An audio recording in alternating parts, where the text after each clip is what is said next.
Today, I'm going to show you how to create a popular lighting technique that you can actually replicate in GIMP known as dual color lighting. And you'll discover how to do this in 5 easy steps. If you want to follow along, go ahead and download this image via the link in the description below. So step number 1 is making a selection of your subject and then applying a layer mask to remove the background. Now, one of the tools that I recommend for doing these types of selections is the foreground select tool. However, it's not going to retain the fine hair detail like I did in my original project right here. So how did I do that? Well, not with the foreground select tool.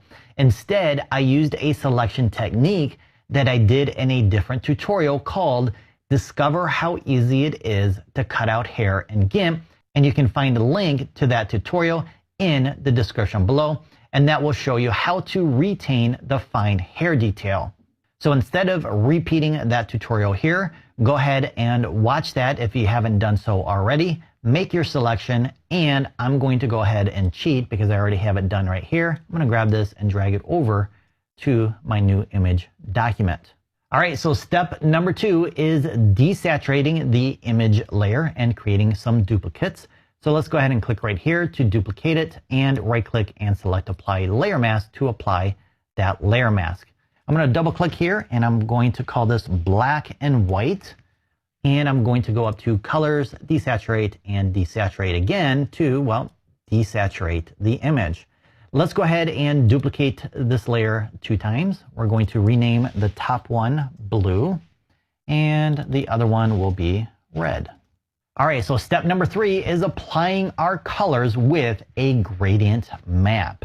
Let's go ahead and turn off our blue layer and we're going to apply the red color first to the red layer.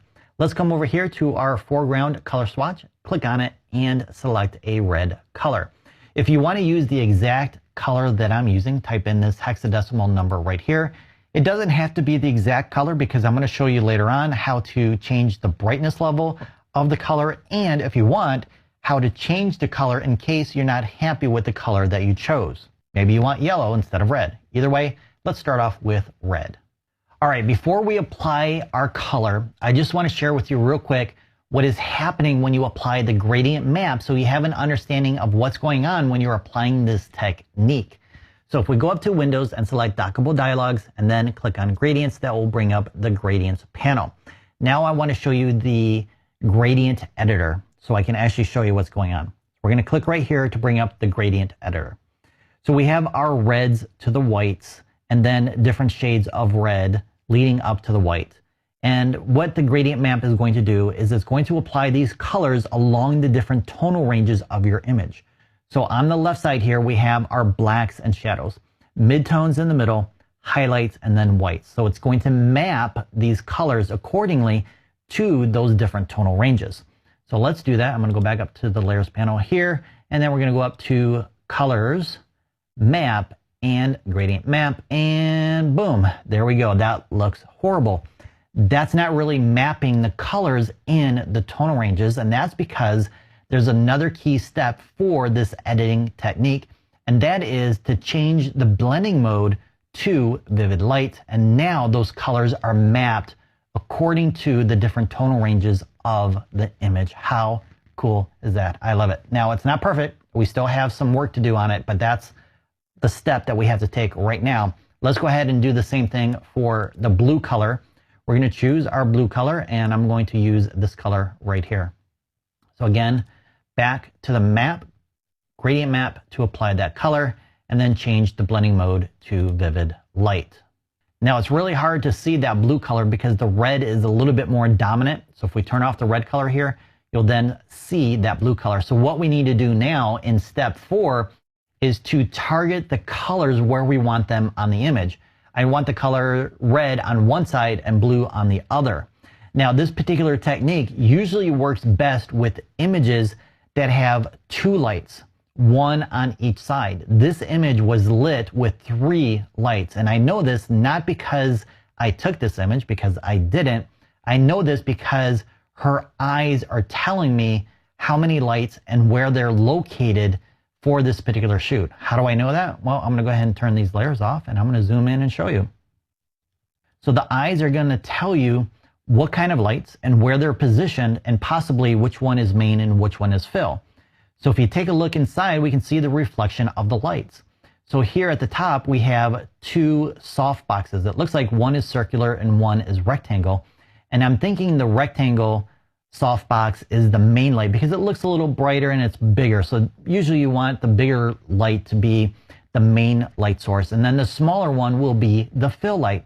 The third one here is not really a light. It's a reflector. It's reflecting this light back into the shadows to bring out the details in the shadows. Now, if you want to learn more about photography, I have a free photography course. It's 4 hours long and it's free, 100% free. It's here on my YouTube channel, and I'll provide a link in the description below if you want to check that out. All right, I'm going to go ahead and zoom out, and we're going to move on to step 4, which is targeting the colors on each side of the face.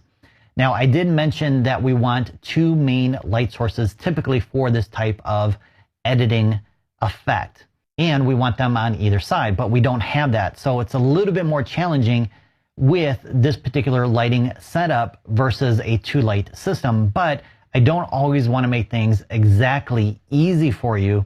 I want to challenge you a little bit so you can elevate your GIMP editing skills. And this is going to be the most difficult part of the editing process, building up the colors so it looks natural. Let's go ahead and turn both of these layers on if they're not already.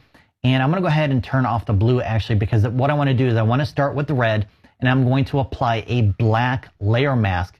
So let's go ahead and click right here, click on black and click add, and all those colors are gone. Now, why is that? Well, we have this layer mask right here, and black represents nothing, or black hides the pixels or the edit of that layer, and then white will reveal. So that means if we paint with white, we can then reveal that edit that we applied to the image layer here. So we're going to grab our paintbrush tool with the letter P. I'm going to go with a fairly large size. And the key is not to apply the edit at 100%, because if you do, it's not going to look very natural. It's going to look contrived. It's going to look, well, unnatural. So what we want to do is slowly build up the red color to help blend it in when it transitions from one side to the other. So I'm going to drop my opacity down to around 30. You may want to go lower or higher depending on how fast you want to do this and how accurate and how natural you want to create the effect. So I'm going to go ahead and start with that. I may want to go a little larger on the brush size, and I'm going to go ahead and paint in with one long stroke here to apply that initial edit.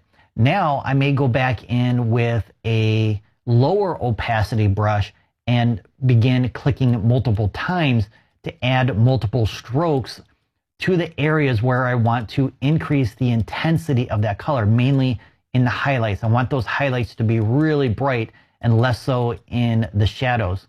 So on the nose, I'm going to click a couple times here to add it so it's a little bit brighter there. Maybe you don't want to do that because it's too bright, so you can then go ahead and paint with black. So you're going to change your foreground color swatch here to black, and I did that by pressing the letter X, which will switch back and forth, which makes it easier to do the adjustments as needed versus going back and forth. So I'm going to go ahead and tone that down a little bit, tone this one down. Now, because of the position of the lightings, this is why it's good to know where those lights are positioned. You may want to include that red color in different parts of the highlights of her body here. So I think that red color should be here. Where do you think it should be? Go ahead and apply the color where you think it should be. So I'm going to go ahead and apply it here a couple times because I think it should be in the highlights here, but I'm also going to apply that blue color too, and it's going to blend in together and create a more natural transition from one color to the other. The other thing I want to do is I want to apply some of this color in her hair, but it's not going to be as bright or as intense as her skin because the hair is much darker. It's going to absorb the color of that light a lot more than her skin. So I'm going to go even lower on the opacity. So right around 5 for the opacity. Let's go with the larger brush so we can get through this a little bit quicker and get that color in there where we need it. So just a few strokes here and there to begin adding some of that red color in there. Again, I'm just doing multiple strokes to gradually build that up instead of applying it all in one stroke. And I can build up the amount of color I need with those multiple strokes. All right, Let's go ahead and do the same thing with the blue layer. Let's add a black layer mask. And since I already have my opacity down pretty low, I'm going to go ahead and apply that blue color in the highlights over here.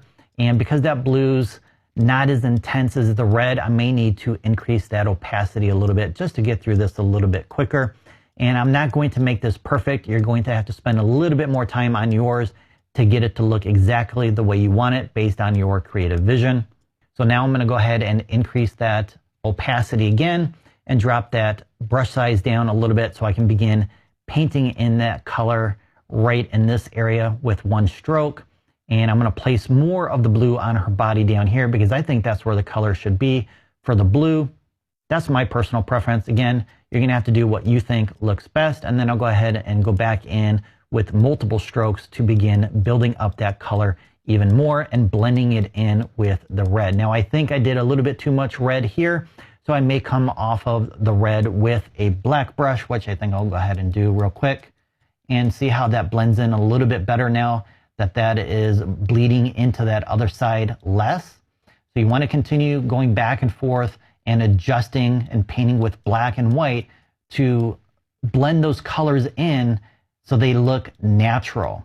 Otherwise, you'll have a hard edge between one color or the other, and I'm thinking that's not going to look good for this particular image. Maybe for another image, you may have a hard edge because you have strong lighting and two lights on either side. This is softer lighting, so you're going to have more of a gradual transition from one color to the other with this type of lighting versus the harder lighting. All right, so now we want to tweak the colors because we're not happy with the colors. They're too bright, they're too dark, or maybe it's the wrong color. Maybe you want green instead of red. So let's go ahead and grab our blue layer here. Let's say we want to change blue. Let's go up to colors and select hue saturation. From here, you can adjust the color to whatever you want. How cool is that? Brighter or darker, more or less saturation. It all depends on your creative vision for your final artwork. If you want to continue elevating your GIMP editing skills, make sure to subscribe and check out that playlist for more editing effect tutorials.